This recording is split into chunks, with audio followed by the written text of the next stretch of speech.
सन् 2005मा नेपालको बारा जिल्लाको रतनपुरी जङ्गलमा रहेको एक पिपलको बोट मुनि 15-16 वर्षका देखिने युवक कयौँ दिनदेखि पानी पनि नखाई निराहार तपस्यामा रहेको भन्ने खबर फैलियो। त्यसपछि तपस्या गरिरहेका उक्त युवाको यो तस्विर सार्वजनिक भएको थियो। तस्विरमा सेतो कपडा शरीरमा बेरेर बसेका एक कलिला युवा देखिन्थे।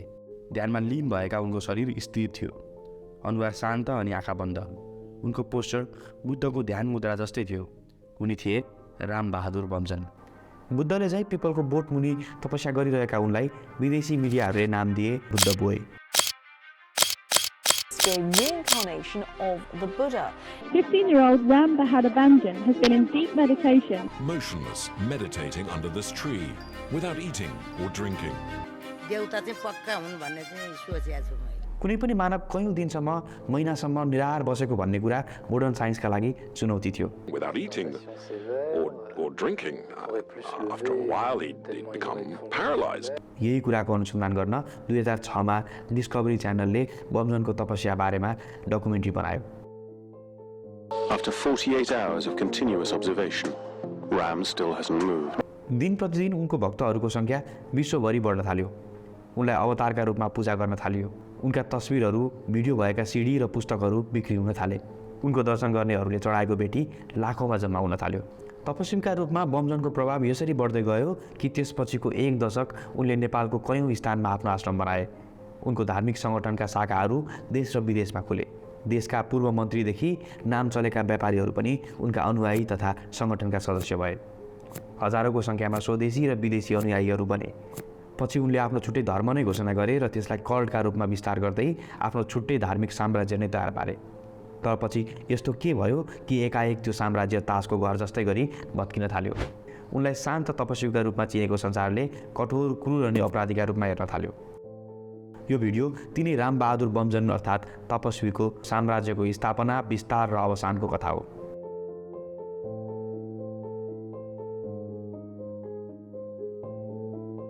रामबहादुर बमजन 14 वर्षका मात्र थिए जति बेला उनी तपस्या गर्न घरबाट निस्किएका थिए। घरबाट राति 12 बजेपछि अचानक हराएपछि उनको खोजी गरियो, तर उनी भेटिएनन्। त्यसको 5 महिना अघि मात्र उनी भारतको देहरादुनबाट फर्किएका थिए। देहरादुनमा उनी गुम्बामा लामा अध्ययन गर्न गएका थिए, तर त्यहाँ उनले पढाइ अधुरै छाडेर फर्किएका थिए। हराएको भोलिपल्ट बिहान बमजनका ठुला दाईले उनलाई घरभन्दा थोरै तलको खोल्सामा भेटे, तर दाईसँग घर आउन उनी मानेनन्। एकरो रूपमा उनी हिँडिरहे र उनलाई पछ्याउँदै दाई पनि पछि हिँडे। हिँडेर पर पुगेपछि दाईलाई उनले फर्काए र उनी आफू चाहिँ जङ्गलतिर गए। त्यसैको भोलिपल्ट रतनपुर जङ्गलमा एक पिपलको बोट मुनि तपस्या गरिरहेको अवस्थामा उनी भेटिएका थिए। उनको तपस्याको सुरुवातको एउटा कथा यो थियो। अर्को कथा अनुसार तपस्यामा जानु अघि उनले आमालाई आफू 6 वर्षका लागि तपस्यामा बस्न जान लागेको पनि घरबाट निस्किएका थिए। सुरुमा त्यही पिपलको बोट मुनि तपस्या गरिरहेको अवस्थामा उनलाई देख्नेहरूले खबर फैलाउँदा पहिलो पटक उनको बारेमा खबर सुनेको थियो। त्यस खबर अघि उनी सामान्य युवक थिए। एकाएक बुद्धको अवतारका रूपमा उनको उदय भयो। बमजनलाई बुद्धको रूपमा हेरिनुको पछाडि उनको जीवनमा थुप्रै संयोगहरू थिए। बमजनको आमाको नाम मायादेवी हो। सिद्धार्थ गौतम बुद्धको आमाको नाम पनि मायादेवी नै थियो। बमजनको जन्म पूर्णिमाको दिन भएको बताइन्छ। बुद्धको जन्म पनि पूर्णिमाकै दिन भएको थियो। बमजन पिपलको बोट मुनि ध्यानमा बसेका थिए। बुद्धले पनि बोधगयामा पिपलको बोट मुनि नै ध्यान गरेर बुद्धत्व प्राप्त गरेको बताइन्छ। बमजन पनि बुद्धले चाहिँ उस्तै आसनमा बसेर ध्यान गरिरहेका थिए। भनिन्छ उनको बुद्धत्वको सिलसिला बमजन जन्मिनुभन्दा अघिकै हो। जब बमजन गर्भमा थिए उनको आमाले मासु खान सकेनन्। मासु खायो कि बिरामी हुने भएपछि मायादेवीले मासु खाइनन्। जन्मिसकेपछि बमजनले पनि मासु खाएनन्। त्यस समय यी सबै कथाहरू बमजनलाई बुद्धकै पूर्णजन्मको रूपमा स्थापना गर्नका लागि पर्याप्त थियो। अझ कयौँ बुद्धिस्ट धर्मगुरु र लामाहरूले बमजनको तपस्यालाई बुद्धिस्ट धर्मग्रन्थसँग जोडेर कुरा गर्न थालेका थिए। The boy belongs to Chiku Buddhist monastery, which is in India, in Himachal Pradesh. उनी एकपटक ध्यानमा बसेकै समयमा उनलाई सर्पले खुट्टामा टोक्यो। खुट्टाबाट रगत बग्यो, तर शरीरभरि पसिना आउन बाहेक उनलाई अरू केही पनि भएन। If we were bitten by a snake, we were already gone. Just because of his pure meditation, he's alive. Some saw the blood, but no one saw the snake. तपस्यामा बसेको समयमा एक रात उनको छातीबाट आगो निस्कियो र वरिपरि फैलियो। तपस्वी उठेर आगोमा तपस्या गर्न थाले, तर आगोले उनलाई जलाउन सकेन। The position he sits in allows him to store heat. He eats air and his body produces water. When you look at him, you see a normal human being. Inside, he's completely different. उनको यस्ता चमत्कारका अनेकौं कथाहरू बजारमा सुनिन थाले। उहाँको लामो कपाल छ नि आफै गएर यसरी जुल्ठो भयो यसरी अनि यस्तो साइडमा चाहिँ लाइट निस्क्यो यताबाट पनि निस्क्यो पछाडिबाट पनि निस्क्यो। त्यस समय जो उनलाई हेर्न तपस्या स्थलमा आउँथे नयाँ कथा बोकेर फर्कन्थे। उहाँले छुने बित्तिकै मलाई यस्तो एकदम जिउ हल्का भयो। उनी आफ्नो तपस्या स्थलमा लीन भएर तपस्या गर्न बस्दैथे र अचानक हराउँथे। उनी हरेक पटक हराउँदा समाचारका हेडलाइनहरू बन्दथे। फेरि केही महिनाभित्र उनी कतै अर्को स्थानमा भेटिन्थे, फेरि हेडलाइन बन्दथे। आम मानिसको चासोको विषय र देश विदेशी मिडियाहरूको समाचारहरूले उनको प्रभाव यसरी बढ्दै गयो कि उनको वरिपरि शक्ति केन्द्रहरू जुम्मिन थाले। त्यसपछि सुरु भयो उनको व्यक्तित्वको अर्को चरण, जहाँ शक्ति, पैसा, प्रभाव मात्र नभई अपराधले पनि स्थान पाउन थाल्यो। बमजनको प्रभाव बढ्दै जाँदा उनको तपस्या स्थल वरिपरि ठुलो भिड जम्मा हुन थाल्यो। हरेक दिन हजारौँको सङ्ख्यामा दर्शनार्थीहरू आउन थालेपछि त्यस वरिपरि बजार नै बस्न थाल्यो। चिया नास्ता पसल, फलफुल, फुल तथा पूजा सामग्रीका पसलदेखि साइकल, मोटरसाइकल बनाउने पसलहरू पनि खुल्न थालिसकेका थिए। दर्शनार्थीहरूले दान चढाउन थालेका थिए। मिडियाहरू उनको बारेमा धेरैभन्दा धेरै कुरा थाहा पाउन खोजिरहेका थिए। रतनपुर जङ्गलमै हुँदा यी सबै कुराहरूको व्यवस्थापन गर्न एउटा अघोषित समिति बन्यो। Ram's eldest brother, Granjaji Bonjam, leads the committee. An 18-strong self-appointed group set up to protect the boy's welfare, and it will be his decision if we are allowed to film. सुरुका दिनहरूमा यस समितिमा बमजनका आफन्तहरू मात्र सक्रिय थिए, उनका दाई, भाइ, दिदी र मामाका छोराहरू। The brother seems to enjoy the power, holding court, giving press interviews, and speaking to visitors. But how long can his authority remain unchallenged? The committee seems to be growing by the day. People getting fired, people coming in. समितिले सुरुदेखि नै तपस्या स्थल वरिपरि कयौँ चरणको घेराहरू लगायो, कयौँ चरणको पहराहरू दिन थाल्यो। कसैलाई पनि ती घेराहरूभित्र जाने अनुमति थिएन। तार घेरामा लगाएको चाबी उनका दाजु स्वयंले बोकेर हिँड्थे। कसलाई भित्र छिर्न दिने, कसलाई नदिने उनकै अनुमति चाहिन्थ्यो। अझ साँझको 5 बजेपछि नै तपस्या स्थल वरिपरि कसैलाई बस्न दिइँदैन थियो। त्यो घेराभित्र वा रातको अन्धकारमा के हुन्थ्यो त्यो कि त बमजनलाई थाहा छ, कि त उनको वरिपरि बस्ने आफन्तहरूलाई नै। केही नखाई तपस्या बसेका भनिएका बमजन साँच्चै त्यसरी बसेका थिए वा थिएनन्, सत्य कुरा पनि त्यही समूहका केहीलाई मात्र थाहा छ।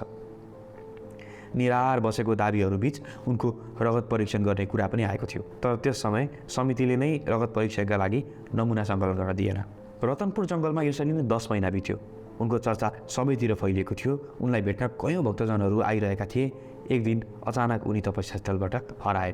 उनको वरिपरि लागेको तारजाली एक स्थानमा खाटिएको थियो। उनी हराएपछि सनसनी फैलियो। ठुला हेडलाइनहरूमा समाचार आए। उनी झन् चर्चित भए। यसको 8 दिनपछि उनी भेटिए। व्यवस्थापन समितिलाई आफूले रतनपुर जङ्गलमा शान्ति नपाएकाले त्यहाँबाट हिँडेको बताए। त्यहाँ बसेर मैले शान्ति बसेँ। मैले अर्को ठाउँ खोजेर आइसकेँ। उनले भने अब आफू अत्यन्त गोप्य स्थानमा गई 6 वर्ष ध्यान गर्नेछु। 6 वर्षमा म तपाईहरु भेट्ने। उनले भनेका थिए कि आफूले यसरी ध्यान गर्ने स्थान यति गोप्य हुनेछ कि ध्यान गरेको अवस्थामा आफूलाई आफ्नो अत्यन्त नजिकका अनुयायी लामाहरूले मात्र देख्न सक्नेछन्। तर उनको घोषणा 1 वर्ष पनि टिकेन। 9 महिनापछि उनलाई हलखोरियाको जङ्गलमा केही गोठालाहरूले भेटे। उनी भेटिँदा निराहार तपस्या बसेको जस्तो देखिएका थिएनन्। निकै हिष्टपुष्ट देखिन्थे। साथमा एउटा तरबार पनि थियो। हिंसाले विश्वको भलो गर्दैन भनी बताउने उनको साथमा देखिएको तरबारले धेरैलाई छक्क पार्यो। त्यति बेला उनले त्यो तरबार आफ्नो सुरक्षाका लागि राखेको बताएका थिए। त्यसपछि बमजनको दोस्रो तपस्या स्थलका रूपमा हलखोरिया चर्चित भयो। उनी भेटेको खबर बीबीसीले पनि रिपोर्ट गर्यो। अनि त्यसपछि नै डिस्कभरी च्यानलले पनि उनको बारेमा डकुमेन्ट्री बनाएको थियो। डिस्कभरी च्यानलको डकुमेन्ट्रीले उनलाई अन्तर्राष्ट्रिय सेन्सेसन नै बनाइसकेको थियो। यही समय बमजनले आफूलाई 6 वर्ष ध्यान गर्नका लागि पनि हलखोरियामा पाताल गुम्बा बनाउन आदेश दिए। उनका 60 जना सहयोगी र अनुयायीहरू मिलेर जङ्गलभित्र एउटा ठुलो बरको रुखमुनि खाल्डो खनेर सुरुङ जस्तै गुम्बा र आश्रम बनाए। त्यसमा 6 वर्ष तपस्या गरेपछि आफ्नो तपस्या पुरा हुने बमजनले अनुयायीहरूलाई बताएका थिए। आश्रम बनाइसकेपछि सुरक्षाका लागि त्यस वरिपरि तारबार लगाएर सुरक्षाको व्यवस्था पनि गरियो। तर पाताल गुम्बा बनेको केही समयमै उनी विवादमा आए। विवाद सामान्य थिएन। बमजनले एक स्थानीय व्यक्तिलाई तरबार प्रहार गरेका थिए। अचानक बमजनको गुम्बामा आइपुगेका ती युवाले आफू गुरु बसेको स्थान दर्शन गर्न आएको बताएका थिए। घुँडा टेकेर शिर निहुयाएर बसेका ती युवामाथि बमजनले तरबार प्रहार गर्न खोज्दा बमजनकी दिदी राजकुमारी बमजनले रोकिन्। पछि सुरक्षा दरो नबनाएको भन्दै आफ्नो दाइमाथि रिस पोख्दै तरबार नचाउँदा त्यस युवाको टाउको पछाडिको भाग काटियो। एकैछिनमा उनी रगताम्य भए। पछि चेलाहरूले उनलाई खोलामा लगेर रगत पखालिदिए, जङ्गली झार लगाएर रगत रोकिदिए।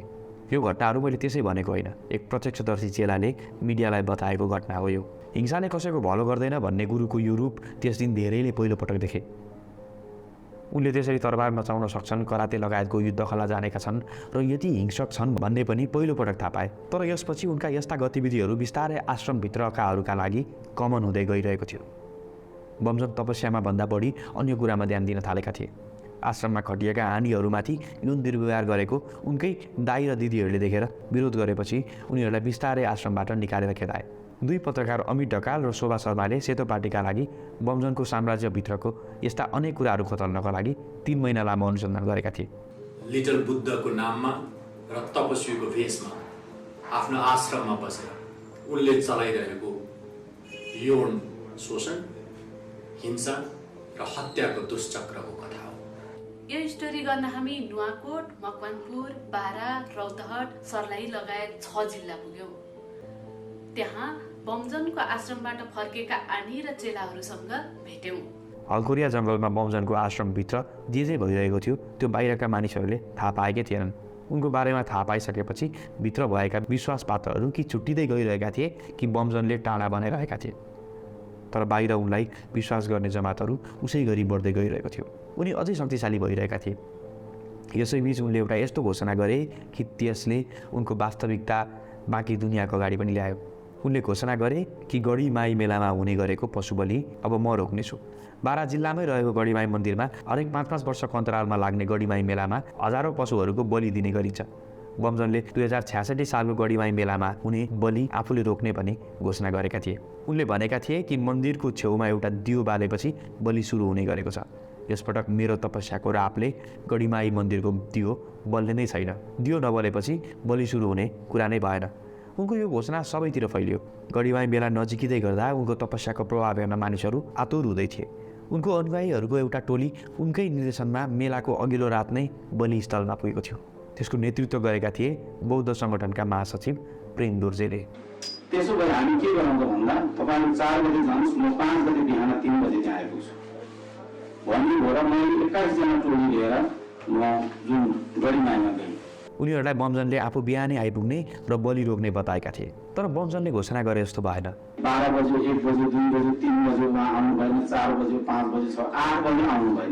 त्यस वर्ष पनि गढीमाईको मन्दिरमा पूजा भयो र गढीमाईको बलि सुरु भयो। बरु हलखोरिया जङ्गलमा अर्को चमत्कार भएको थियो। बमजन त्यसै दिन साँझ पर्नुभन्दा अगाडि नै आश्रमबाट हराएका थिए। उनी कहाँ गए कसैलाई थाहा भएन।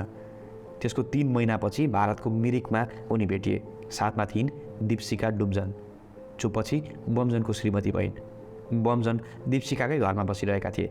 उनी भेटिएपछि समितिका मानिसहरू उनलाई लिन मिरिक नै गए। त्यसपछि बमजन पनि दीपशिखासँगै हलखोरिया फर्के। त्यसपछिका दिनहरूमा बमजनको कुरा फेरिए। आफूले बुद्ध धर्म नमान्ने भन्न थाले। लगातार आइरहेको विवादहरू र आफू बुद्धभन्दा फरक भएको दाबीहरू बीच यसअघि साथमा रहेका बौद्ध धर्मावलम्बीहरूले पनि उनलाई बुद्धसँग जोड्ने कुरामा फरक मत राख्न थाले। केही वर्ष अथवा केही महिना ध्यान तप गर्यो भनेमा त्यो बुद्ध भन्ने होइन। तर उनको लोकप्रियतामा यसले कुनै असर पाइरहेको थिएन। उनी अझै कैयौँ व्यक्तिहरूका लागि असाधारण व्यक्ति थिए र ती असाधारण व्यक्तिले आफ्नो छुट्टै धर्म घोषणा गर्न थालिसकेका थिए। यसरी मिरिकबाट फर्किएपछि नै बमजनको जीवनको अर्को इनिङ सुरु भएको थियो, जहाँ बुद्ध धर्मसँगको दूरी, आफ्नो छुट्टै धर्म अनि संस्कृतिको सुरुवात जोडिएको छ। बमजनको नयाँ धर्म थियो बोधिश्रवण धर्म। बुद्ध धर्मभन्दा अलग धर्म भने पनि यसका अनेक बिम्बहरू सोही धर्मबाट प्रभावित देखिन्छन्। उनका ज्ञानहरूमा बुद्ध धर्मका टिचिङ्सहरू मिश्रित छन्। अर्को कुरा, बमजनको त्यति बेलाको समितिको नाम नमो बुद्ध तपोवन व्यवस्थापन समिति थियो, जसमा बुद्ध जोडिएको थियो। यो नामको प्रयोग पनि उनले बिस्तारै कम गर्न थाले। यता बमजनले आफू बुद्ध धर्म नमान्ने र आफू बुद्धभन्दा पनि ठुलो मैत्रेय बुद्ध घोषणा गर्न थालेपछि उनको आसपासबाट बौद्ध धर्मावलम्बीहरू कि त टाढा हुन थालिसकेका थिए कि त नयाँ धर्ममा रूपान्तर हुन थाले। आज यहाँ चाहिँ मैत्रीनाथको बुद्धको दर्शनले चाहिँ पुरानो बुद्धको चाहिँ मूर्ति फ्याल्छ अरे, अब पुस्तक फ्याल्छ अरे, जलाएर चितवन तीर्थ जलाए भन्ने पनि कुराहरू हामीले पायौँ, तर यो गलत हो। धर्म रूपान्तरणसँगै उनको आसपास शक्ति समूहहरू बढ्न थाले। उनमा पनि शक्ति आसपास राख्ने एउटा मोह जस्तो देखिन थाल्यो। यो त्यही समय थियो जब उनको वरिपरि पूर्णकालीन बाहुबलीहरू जोडिन थालेका थिए र यसको नेतृत्व गर्दथे विदेशी नागरिक टोमेक तारानोस्की उर्फ टम दोर्जेले। धर्मको सञ्जाल बढ्दै जाँदा बमजनको राजनीतिक पहुँच पनि बढ्न थाल्यो। यसै क्रममा बमजनसँग मणि लामा नजिकिए। मणि लामा नेपालको पूर्व स्वास्थ्य राज्यमन्त्री भइसकेका व्यक्ति थिए। बमजनसँग उनी जोडिएको पनि आफ्नै छुट्टै कथा छ। विवाहको 9 वर्षसम्म सन्तान नभएपछि तनावमा रहेका लामालाई बच्चा नहुने भनी डाक्टरहरूले निराश बनाइसकेका थिए। 2010-11तिर बमजन तपस्यामा नै रहँदा सन्तान हुने मनोकामना लिएर दर्शन गर्न उनी त्यहाँ पुगेका रहेछन्। त्यसबेला परबाट हेरेर बमजनले मुस्कुराएछन्। बमजनले के मुस्कुराएका थिए? अर्को महिना लामाको श्रीमतीको गर्भधारण भयो। अहिले लामाका जुम्लिया बच्चाहरू छन्। लामाले आफ्नो सक्रियतामा बमजनको नयाँ धर्मको व्यवस्थापन गर्न बोधि श्रवण धर्म सङ्घको दर्ता गराए। त्यसपछि सिभिल होम्सका अध्यक्ष इच्छाराज तामाङ, नेपाल प्रहरीका पूर्व महानिरीक्षक डिभी लामा, पूर्व प्रशासक ललित बहादुर थापा, क्याम्पियन एकाडेमीका पूर्व सञ्चालक कैलाश देवान लगायतका प्रभावशाली व्यक्तिहरू सदस्य भए। यी प्रभावशाली व्यक्तिहरूको पहुँच र बमजनको प्रचारका कारण बोधि श्रवण धर्म फैलदै गयो। यति बेलासम्म बमजनले देशका विभिन्न स्थानमा आफ्नो आश्रम बनाउँदै गएका थिए। बाराको रतनपुरी, हलकोरिया, सिन्धुपाल्चोक, लमजुङ र सर्लाहीमा उनको छुट्टा छुट्टै आश्रम थिए। उनले कयौँ स्थानमा विश्व शान्ति पूजा गराउँदै पनि थिए। यसैबीच 2010मा बमजनको अर्को एउटा हिंसात्मक खबर बाहिर आएको थियो। तर हेर्दाखेरि एउटा तपस्यामा बसेको एउटा किशोरले यति धेरै लठाइहरूलाई कसरी खबरअनुसार जङ्गलमा घाँस दाउरा गर्न गएको समयमा आश्रमभित्र पसेको भनी उनले 17 जना गाउँलेहरूलाई बन्धक बनाएर कुटपिट गरेका थिए। 45 वर्षका देवनारायण चौधरी कुटिने मध्येका एक स्थानीय थिए। हामी 17 जना थियौँ, तर पनि हामीले भगवान मानिरहेको व्यक्तिलाई फर्काएर प्रहार गर्न वा रोक्ने आँट गर्नै सकेनौँ, चौधरीले नागरिक दैनिकलाई भनेका थिए। हामीले हात जोडेर माफी माग्यौँ, तर पनि उनले बञ्चरको बिडले हाम्रो टाउको र ढाडमा प्रहार गरिरहे। यस घटनापछि स्थानीयले प्रहरीमा उजुरी दिए र बमजनलाई कारबाही गर्न माग गरे। गुरुको चाहिँ ध्यानस्थ ठाउँमा चाहिँ आएर उहाँले बाधा गर्यो। त्यसमा चाहिँ उहाँले गुरुलाई बाधा गरिसकेपछि तरवारले काटेको छैन, गुरुको प्रोटेक्टर हुन्छ र त्यहाँ चाहिँ जतिजना आउनुभएको थियो जे हतियार लिएर आएको थियो त्यही हतियारले उनीहरू काटिएका छन् र उनीहरूले हेर्दाखेरि के देख्छ भन्दाखेरि तपस्वी गुरुले नै हामीलाई हिर्कायो र केले हिर्कायो? आफूले जुन गुरुलाई हान्नको लागि ल्याएको हतियार हो त्यसैबाट मलाई यो त 17 जनाको घटना बुझ्नु भएको छ। के गर्नु पर्ने भित्र चुरोट खाएर आसानमाथि मसँगै बसिरहेको त्यस्तो हेप्ने हो ध्यान बस्ने ठाउँ। प्रहरीले घटनाको अनुसन्धान गरी बमजनलाई कारवाही गरिने बताएको थियो, तर त्यस्तो केही पनि भएन। बरु नयाँ विवादमा बमजन फस्दै गए। कहिले पत्रकारहरूलाई उनको अनुयायीहरूले दुर्व्यवहार गर्दथे।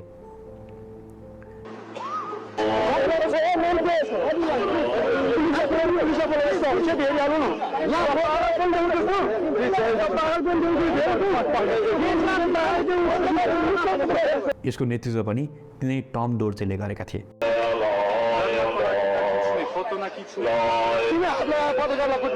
कहिले स्लोभाकियाकी महिलालाई अपहरण गरेर बन्धक बनाएको भनी उनी विवादमा आउँथे। मरिसी नाम गरेकी ती महिलालाई प्रहरीले पछि उद्धार पनि गर्यो। जति बेला उनलाई मुक्त गरिएको थियो उनको शारीरिक र मानसिक दुवै अवस्था एकदमै नाजुक थियो।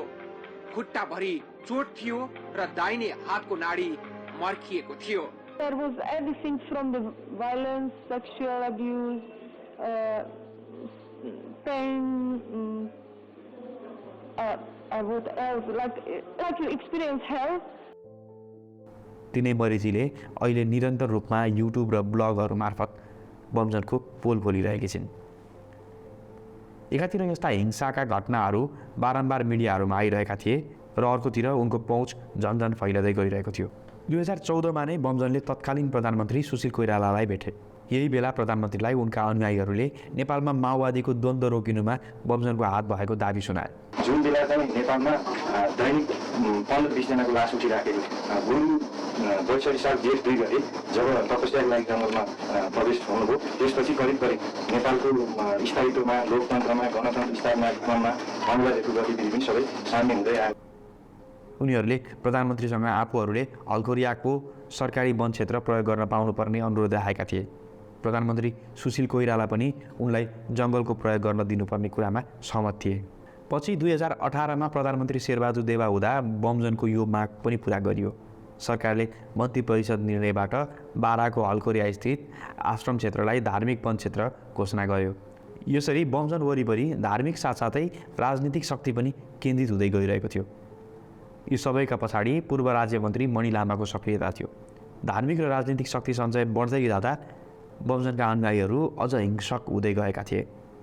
तपस्वी रामबहादुर बमजनले धर्म सङ्घको नामबाट नागरिकता नपाएको विरोधमा उनका समर्थकले पथलैया निजगढ सडक खण्डको पसा पुलमा सडक अवरुद्ध गरेका छन्। बमजनलाई धर्म सङ्घको नामबाट नागरिकता र रातो पासपोर्ट उपलब्ध गराउनु पर्ने माग गर्दै आन्दोलनमा उत्रेकाहरू स्थानीय नभई बाहिरी जिल्लाबाट लगिएका थिए र यस्तै खालका समाचारहरू पनि बाहिरिन थालिसकेका थिए। 2019को डिसेम्बर महिनामा बमजनका अनुयायीहरूले बमजनको जन्मस्थान वरपर अरू धार्मिक गतिविधि गर्न रोक लगाए। उनीहरूले कसैले जबरजस्ती गरे भौतिक आक्रमण गर्ने समेत धम्की दिएका थिए। यही बेला बमजनको जन्मस्थलमा निर्माणाधीन रहेको बौद्ध गुम्बाको काम पनि उनीहरूले रोके।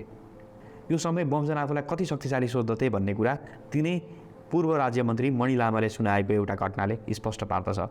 2073को कार्तिक महिनामा बमजनको टोली 4-5वटा गाडी लिएर देश भ्रमणमा निस्किएको थियो। बमजनले सबैभन्दा अगाडिको गाडी लामालाई कुदाउन लगाएर एकदमै स्पिड कुदाउनु गरे। उनीहरू 100 देखि 120को स्पिडमा हुर्किरहेका थिए। लामाका अनुसार कसैले रोके पनि गाडी नरोक्नु भनेर बमजनको निर्देशन थियो। गुरुको आदेश सम्झँदै लामाले भन्दै थिए, मान्छे नै मरे पनि नरोक्नु। यहाँसम्म कि राजमार्गमा पर्ने राष्ट्रिय निकुञ्जका सेनाका चेकिङहरूमा पनि गाडी रोकिएन। लामाले गर्व गर्दै सुनाए, 1 महिना बढी यसरी नै देश घुम्दा पनि त्यसरी कतै पनि गाडी रोक्नु परेन। कुनै अप्रिय घटना पनि भएन। यति बेलासम्म आइपुग्दा बमजनको एउटा छुट्टै साम्राज्य नै तयार भएको थियो।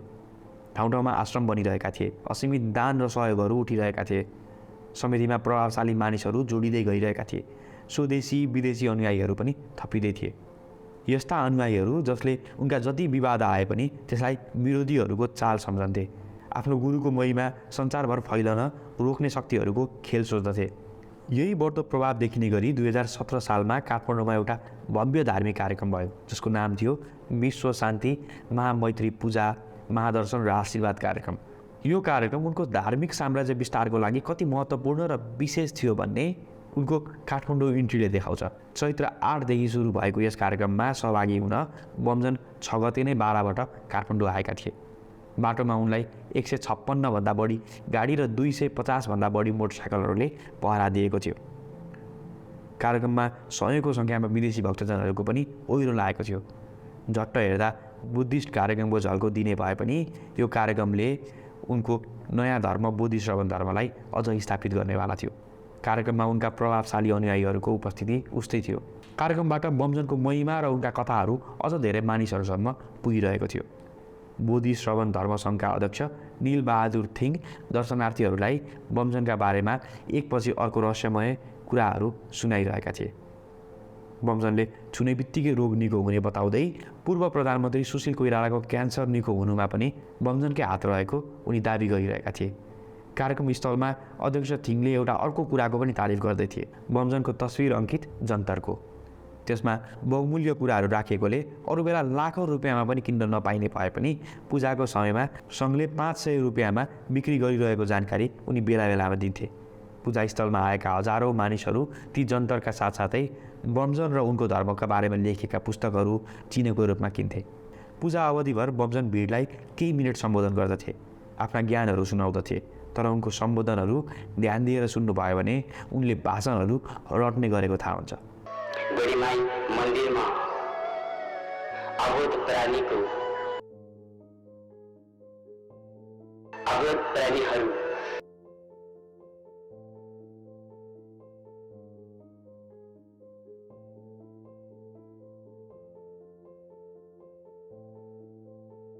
गाउँघर अवध प्राणीहरू गाउँघरमा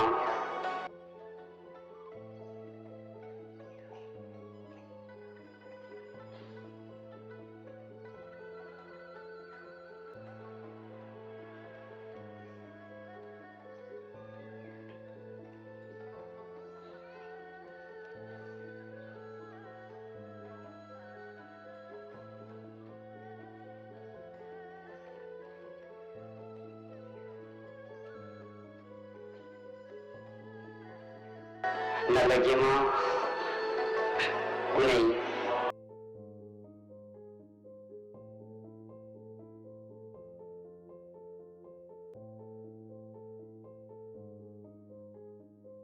पीर बाधा अर्चना र क्षति हुने छैन। सर्वमङ्गलम अस्तु। उनको रटाई यो कुराले पनि पुष्टि गर्छ कि उनले हरेक पटक छोटो समय बोल्दथे, बिस्तारै बोल्थे र याद गरी गरी बोल्थे। अनि लामो वाचन र ज्ञानहरू दिनु पर्यो भने उनले आफू बोल्दैन थिए, अरूले नै उनका वचनहरू सार्वजनिक गर्दथे। विश्व शान्ति पूजामा पनि उनका लामा वचनहरू गुरुले लेखेर दिएको पनि अरूले नै वाचन गरेका थिए। अर्कोतिर उनले कहिले आफू निराहार व्रत बसेको भन्ने स्वयंले भनेनन्। उनका वरिपरिका क्लोज सर्कलले त्यो खबर फैलाएको थियो। 3 वर्ष 5 महिना अगाडिदेखि जुन तपस्या सुरु गर्नुभयो त्यहाँदेखि उहाँले न जल न अन्न। तर ती दाबीहरूलाई उनले आफ्नो गतिविधिहरूबाट समर्थन दिइरहन्थे। त्यसैले निराहार तपस्याको 6 वर्ष पुगेको भन्दै उनले पहिलो पटक जल र भोजन ग्रहण गर्ने कार्यक्रम नै आयोजना गरेका थिए। उनलाई विश्वभर चर्चित बनाउने डिस्कभरी च्यानलका पत्रकारहरू जब दोस्रो पटक उनको आश्रम पुगेका थिए उनीहरूलाई बमजनमाथि शङ्का लागेको रहेछ। उनीहरूले बमजनका बारेमा पुस्तक लेखेका डेनियल बी हेबरलाई यो कुरा बताएका थिए र पछि उनले आफ्नो पुस्तकमा यो कुराहरू उल्लेख गरेका छन्। अर्को एउटा रोचक घटना छ। 2013-14तिर उनको धर्म प्रचारको लागि एउटा वेबसाइट बनेको थियो। त्यसमा उनका धर्मका प्रचारका साथै नियमित गतिविधिहरू अपडेट हुने गरेको थियो। तर 2015सम्म आइपुग्दा त्यही वेबसाइटमा उनको गतिविधिहरूको विरुद्धमा उनको पोल खोल्न थालियो। त्यस वेबसाइटले बमजन झुट, असत्य, विभेद र अपराधको कार्यमा सहभागी रहेको कुरा उल्लेख गर्दै आश्रमभित्रका थुप्रै आन्तरिक विवादहरू सार्वजनिक गरेको थियो। यसले उनका कयौँ नजिकका अनुयायीहरू पनि उनको वास्तविकता थाहा पाएर पर हुन थालेको अनि आश्रमबाट छुट्टिएको स्पष्ट हुन्छ।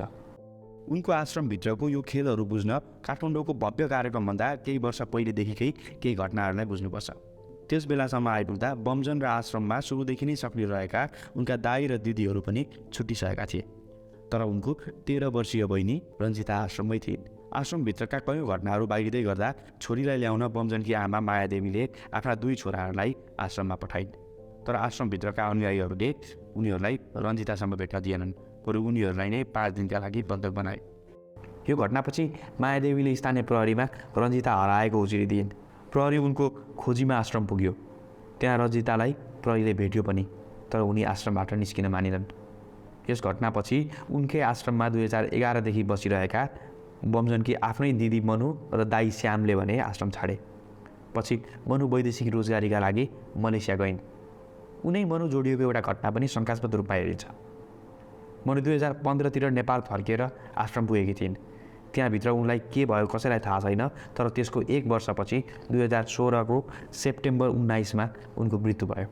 मृत्युको कारण टाउको र दिमागमा लागेको चोट भएको बताइन्छ। पछि सेतोपाटीसँगको अन्तर्वार्तामा बमजनका एक अनुयायीले आश्रमभित्र गलत गर्नेलाई गुरुले आन्तरिक कारबाही गर्ने गरेको बताएका थिए। उनले भनेका थिए आन्तरिक कारबाही भौतिक रूपमा नभएर गुरुले आफ्नो अलौकिक शक्ति प्रयोग गरेर गर्नुहुन्छ।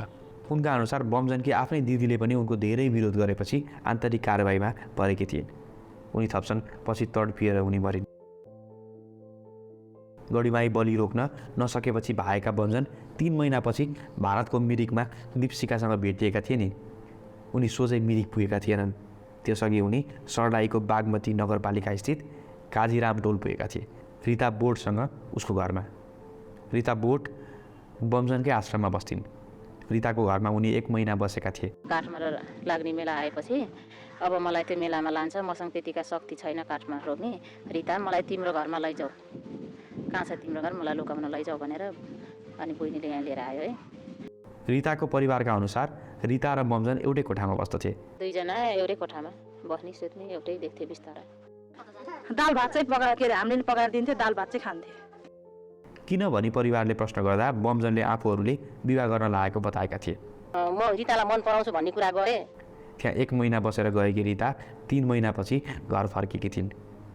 परिवारको सदस्यहरूको अनुसार त्यस बेला रिताको शरीरभरि नीलदाम थिए, शरीरभरि चिरिएको घाउहरू थिए। उनले आफूलाई आश्रममा कुटपिट हुने गरेको बताइन्। आमाले फेरि फर्केर बमजन कहाँ नजान भनिन्, तर केही दिनमा बमजनको फोन आएपछि उनी घरबाट आश्रम जान भनेर निस्किन्। तर कसैले उनलाई त्यसपछि देखेको छैन। अहिलेसम्म रिता बेपत्ता छिन्। रिता हराएपछि 2 पटक बमजन रिताको घरमा पुगे। पुलिस केस नगर्नु मलाई अप्ठ्यारो हुन्छ भनेर भन्नुभयो नि। जिउँदो भए जाँदै पनि एक दिन आउँछ होला जस्तो लाग्छ, जिउँदै छैन कि जस्तो लाग्छ, नत्र यति वर्षमा त आउनु भन्नु थियो। रिता जस्तै बमजनसँग जोडिएका अन्य थुप्रै बेपत्ता र मृत्युका घटना छन्। बमजनको आश्रम गएका आफ्ना बुबा सञ्चलाल बाइबा खोजिदिन भन्दै मकवानपुरका महेन्द्र बाइबाले प्रहरीमा उजुरी दिएका छन्।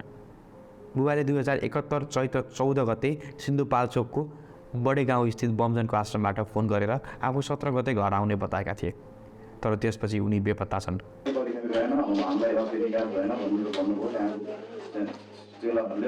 यता सेतो पार्टीले भने आफ्नो एउटा रिपोर्टमा उनको हत्या भएको दाबी गरेको छ। बमजनकै आश्रममा बस्ने चेलाहरूले सेतो पार्टीलाई भनेका थिए कि बमजनको आदेशमा कुर्दै सञ्चलालको ज्यान गएको हो।